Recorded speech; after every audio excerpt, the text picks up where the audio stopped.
Jeshi la Polisi mkoa wa Morogoro linaendelea na operation ya kubaini, kutanzua na kuzuia uhalifu. Tumefanikiwa kukamata watuhumiwa 4 wa wizi wa mifugo na kuweza kurejesha baadhi ya mifugo iliyokuwa imeibiwa. Ni kwamba mnamo Julai 31 mwaka huu 2026 majira ya saa 2 usiku katika eneo la Maji Chumvi, kitongoji cha Sokoine Vijana, kijiji cha Wami Ruhindo, kata ya Dakawa, tarafa ya Mvomero na wilaya ya Mvomero, Jeshi la Polisi lilifanikiwa kukamata watuhumiwa 4 wakiwa na mbuzi, mifugo aina ya mbuzi 32 kati ya mbuzi 53 waliokuwa wameibiwa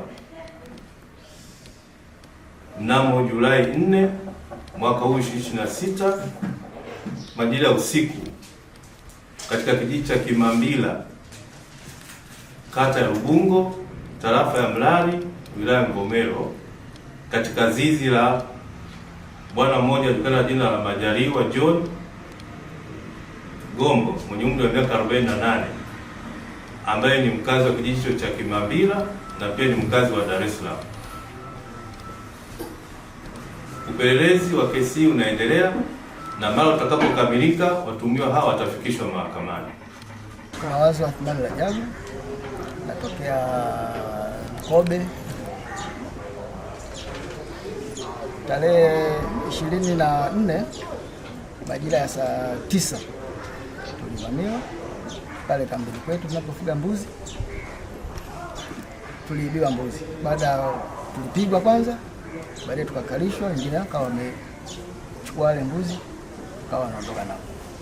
Kwa hiyo baada ya hapo tukawa tumeenda kuripoti kituo cha polisi, tukapewa PF, tukatibiwa, baadaye tukawa tumetoa maelezo yetu.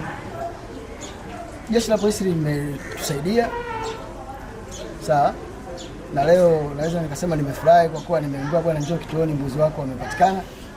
Ni jambo la kumshukuru Mungu na ni jambo la kushukuru Jeshi la Polisi kwa kazi ambayo wameifanya. Natoa shukrani zangu kubwa sana kwa Jeshi la Polisi kwa kufanikisha hili zoezi ambalo sisi tumefanikiwa kupata mbuzi wetu. Nawashukuru sana. Nilishakata tamaa kabisa kwa sababu sikuwa hata najua naanzia wapi. Umeona? Lakini kwa kazi kubwa iliyofanywa na Jeshi letu la Polisi nawapongeza sana tena sana sana. Nashukuru kwa kupata mbuzi wangu.